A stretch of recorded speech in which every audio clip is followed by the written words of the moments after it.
पुराणों के अनुसार पूर्व काल में शिलाद नाम के एक ऋषि मुनि थे। वो ब्रह्मचारी थे।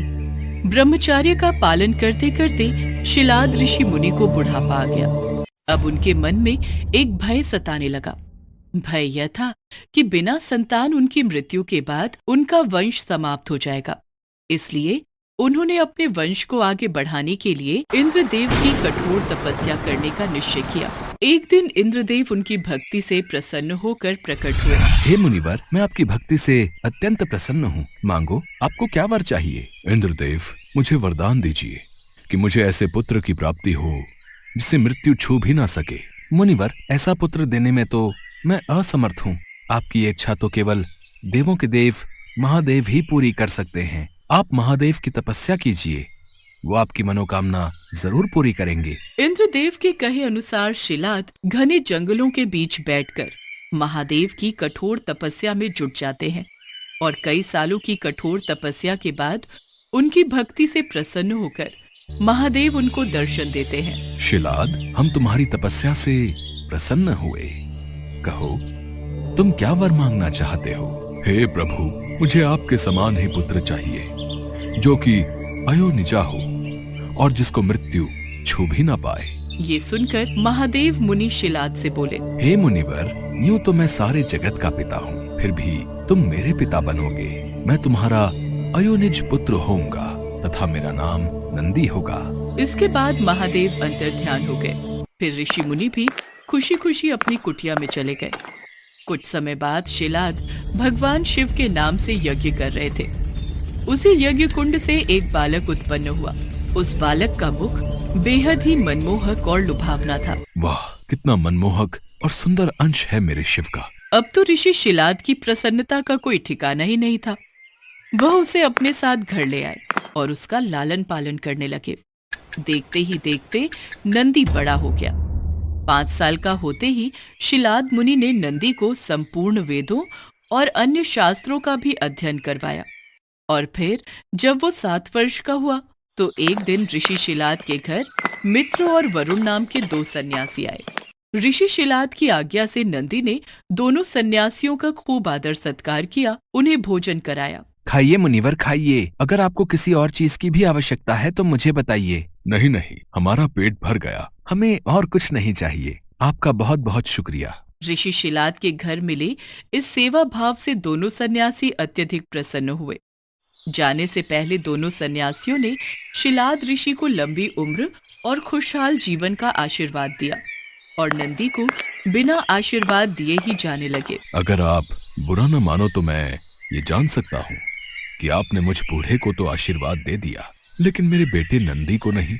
तब सन्यासियों ने बताया, हमें ये बात कहते हुए बेहद ही दुख हो रहा है, लेकिन सच तो यह है कि नंदी अल्पायु है, अर्थात उसकी आयु बहुत कम है। हाँ मुनिवर, उसके पास केवल 1 वर्ष का ही समय है। आपके इस पुत्र की आयु बहुत कम है, इसलिए हमने इसे कोई आशीर्वाद नहीं दिया। उन दोनों सन्यासियों की बातें सुनने के बाद अंदर जाकर शिलाद ऋषि नंदी को गले लगाकर फूट फूट कर रोने लगते हैं। तब नंदी अनजान बनते हुए उनसे पूछते हैं, पिताश्री, आपको ऐसा कौन सा दुख आ पड़ा जो आपका शरीर इस तरह कांप रहा है और आप फूट फूट कर रो रहे हैं? पुत्र, सन्यासियों ने बताया कि तुम अल्पायु हो और इस बात से मैं बेहद दुखी हूँ। तुम ही बताओ, मेरा ये दुख कैसे दूर होगा? पिता के मुख से ऐसी बातें सुनकर नंदी हंसने लगता है और कहता है, आपने मुझे स्वयं भगवान शिव के आशीर्वाद से पाया है, तो मेरे इस जीवन की रक्षा भी भगवान शिव ही करेंगे। आप इस बात की बिल्कुल भी चिंता न करो।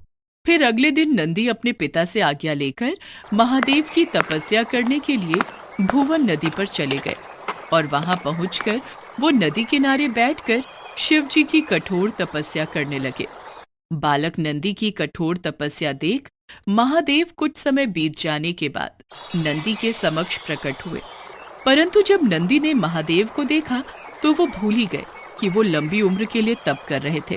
तत्पश्चात महादेव ने कहा, नंदी पुत्र, मैं तुम्हारी तपस्या से बेहद ही प्रसन्न हूँ। मांगो, तुम्हें क्या वर चाहिए वत्स? प्रभु, मैं ताउम्र आपके सानिध्य में रहना चाहता हूँ।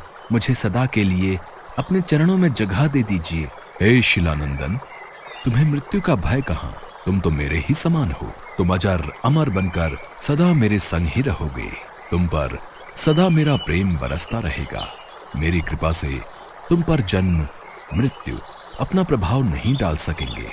तत्पश्चात शिवजी ने पार्वती माता से कहा, हे देवी, मैं नंदी का अभिषेक करके इसे गणाध्यक्ष बनाना चाहता हूँ। इस विषय में आपकी क्या राय है? महादेव, आप नंदी को गणाध्यक्ष पद प्रदान कर सकते हैं, क्योंकि परमेश्वर यह शिलानंदन मेरे लिए पुत्र सरीखा है। इसलिए नाथ, ये मुझे बहुत ही प्यारा है। महादेव ने अपने अतुल बलशाली गणों को बुलाकर उनसे कहा, गणनायकों, आज से ये नंदीश्वर तुम लोगों का स्वामी होगा। मैं धन्य हो गया प्रभु, मैं धन्य हो गया।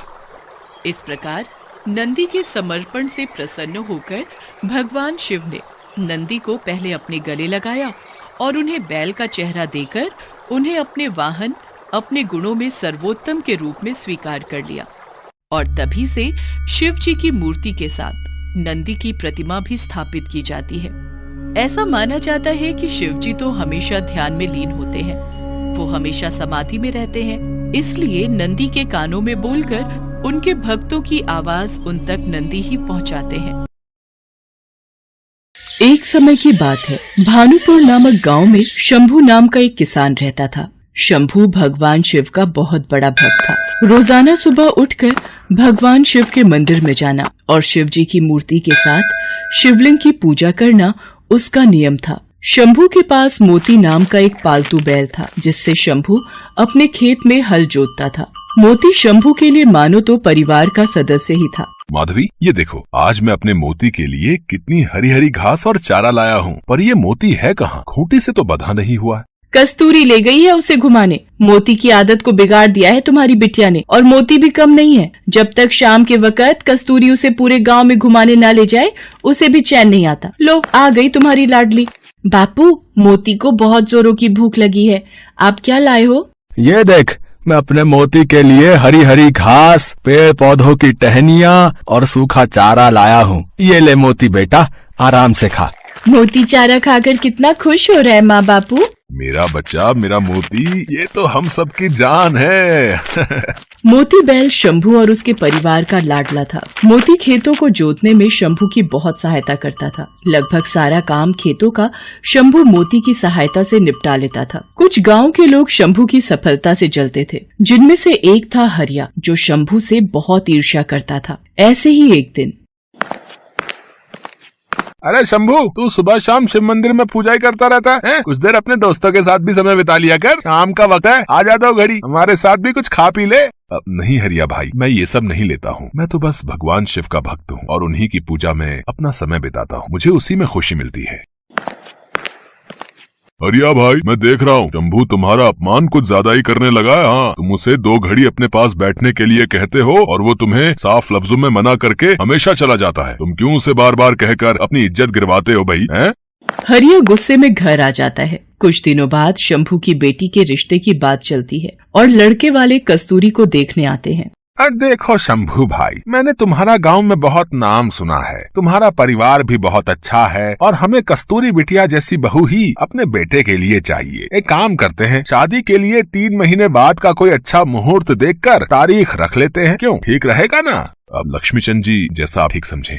लड़के वाले कस्तूरी से रिश्ते की बात पक्की करके चले जाते हैं।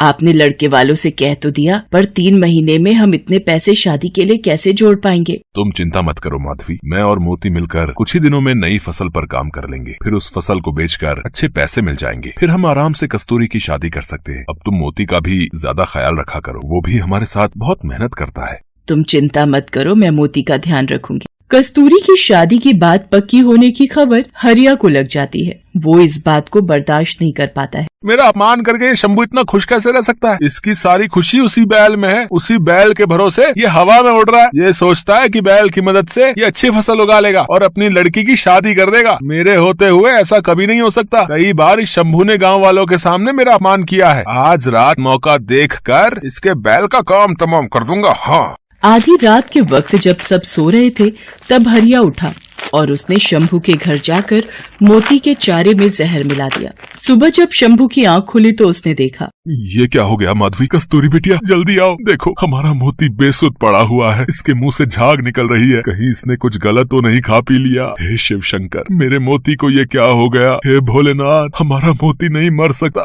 इसे कुछ नहीं हो सकता। बाबा मोती को क्या हो गया? मोती कुछ बोल क्यों नहीं रहा? हे भोलेनाथ, ये क्या अनर्थ हो गया? हमारा मोती इस दुनिया से कैसे जा सकता है? हमारा मोती, हमारा बच्चा। मोती के मर जाने से शंभू, माधवी और कस्तूरी तीनों का बहुत बुरा हाल था। एक दिन शंभू भगवान शंकर के मंदिर में सिर पटक पटक कर खूब रोया। हे ईश्वर, मेरे मोती को क्या हो गया? मुझे मेरा मोती वापस दे दो प्रभु। मैंने आपकी हमेशा सच्चे मन से पूजा की है, मेरे मोती को आप ऐसे नहीं छीन सकते। यदि मैंने सच्चे मन से आपकी पूजा की है तो प्रभु मेरे दुख दूर करो, मेरे मोती को वापस भेज दो प्रभु। शंभू भगवान शंकर की मूर्ति के आगे बिलक बिलक कर रो रहा था। तभी उसे मंदिर के द्वार पर एक बैल आता दिखाई दिया, जो देखने में बिल्कुल मोती के जैसा ही था। मोती? हे ईश्वर, ये बैल तो बिल्कुल मेरे मोती जैसा है। आसपास तो इसका कोई मालिक दिखाई नहीं दे रहा, ये कहाँ से आया है? हे प्रभु, ये आपकी कैसी लीला है? आपने मेरे लिए मेरे मोती जैसा हूबहू एक बैल भेज दिया। शंभू भगवान शंकर का आशीर्वाद मानकर खुशी खुशी उस बैल को घर ले आता है और आकर सारी बात माधवी और कस्तूरी को बताता है। बाबा, ये बैल तो बिल्कुल हमारे मोती जैसा है। मुझे तो ऐसा लगता है भगवान शंकर ने हमारे मोती को वापस भेज दिया है। देखो बाबा, ये मुझे पहचानता है, मेरे हाथों से चारा भी खा रहा है। हे शिव शंकर, आपने इस बैल को भेजकर हमारे सारे दुख दूर कर दिए, वरना मोती के बिना तो हम बिल्कुल अकेले हो गए थे। मोती के रूप में उस बैल के आ जाने से शंभू की सारी परेशानी दूर हो गई थी। मानो उस बैल में ऐसा क्या जादू था कि मोती जब शंभू के साथ उस बैल से हल जोतता तो मिनटों में काम पूरा हो जाता। कुछ ही दिनों में शंभू के खेत फसल से लहराने लगे। फसल पककर तैयार हो गई। शंभू ने उसे अच्छे दामों में बाजार में बेच भी दिया। कस्तूरी की शादी के दिन नजदीक आ रहे थे। शंभू उस बैल की मदद से खेत पर बहुत जल्दी काम करने लगा था। ये बात जब हरिया को पता चली तो उसने दोबारा अपनी चाल चलने की सोची। इस शंभू की तो खुशी का ठिकाना ही नहीं है, बड़े जोर शोर से अपनी बेटी की शादी की तैयारियां कर रहा है। इसके पास दूसरा बैल जब से आया है तब से ये ज्यादा खुश दिखाई दे रहा है। मुझे इसके दूसरे बैल को भी मारना होगा। सब सो चुके हैं, जल्दी से इस बैल के चारे में जहर मिला देता हूँ, ये भी मोती के पास ऊपर पहुँच जाएगा। हरिया जैसे ही उस बैल के पास जाता है, बैल मानो किसी जादुई शक्ति से अपनी रस्सी खोल लेता है और हरिया के पीछे भागने लगता है। हरिया चिल्लाता है, कोई बचाओ, बचाओ, मुझे ये बैल मार देगा, मुझे मार देगा, मुझे माफ कर दो, मुझे माफ कर दो, मैं ऐसी गलती दोबारा नहीं करूँगा। मोती बेटा रुक जाओ, हरिया के पीछे मत भागो।